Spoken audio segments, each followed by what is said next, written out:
اس کو دیکھا تھا اور فوراً حساب کر کے وہ فوراً کو حل کر کے جب پیش کر دیا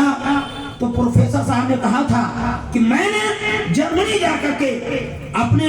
وقت کو برباد کیا، جب ہندوستان میں ریاضی کا اتنا بہتر ایکسپرٹ موجود ہے تو ہم تو بلا وجہ گئے۔ محترم حضرات، امام احمد خان نے امت مسلمہ کے اوپر جو احسان کیا ہے اس احسان کا بدلہ بھی اتارنا چاہے وہ نہیں اتار سکتا ہے۔ یہ احمد خان کون ہے؟ گئے تھے حج کرنے کے لیے، آپ کے سامنے مسئلہ علم غیب کے تعلق سے پوچھا گیا، 8 گھنٹے میں عربی میں الدعوۃ المکیہ بالمادۃ علم غیب کر کے عربی میں آپ نے وہاں کے گورنر کو پیش کر دیا تھا، جس کو دیکھ کر کے وہاں کے علماء نے دھڑا دھڑا تقریر کرنا شروع کیا کہ اتنا بڑا عالم تو اب تک ہماری نظر میں کوئی آیا ہی نہیں، کوئی آ کر کے آپ سے خلافت دے رہا ہے، کوئی سند حدیث دے رہا ہے، کوئی آ کر کے کچھ اور تبرکات لے رہا ہے۔ اور محترم حضرات، آپ کے سامنے ایک اور مسئلہ بھی آیا تھا، کرنسی کا مسئلہ، کہ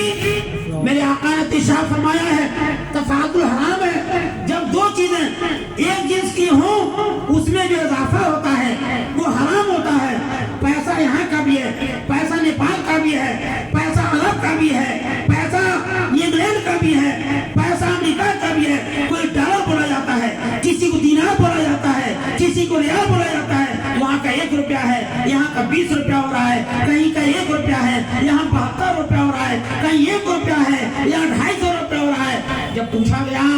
کہ کیا کرنسی کا تبادلہ، ایک نوٹ کا تبادلہ دوسرے نوٹ سے تفاضل کے ساتھ میں جائز ہے، سارے علماء کی نظریں حیران آ گئی تھی۔ ان سب کا جواب دیا گیا تھا مفتی جمال الدین علی رحمٰ جو وہاں کے مفتی حنفیہ تھے، جب ان کے پاس یہ مسئلہ پہنچا، مفتی اعظم حنفیہ مدینہ مکہ شریف کے عرب کے،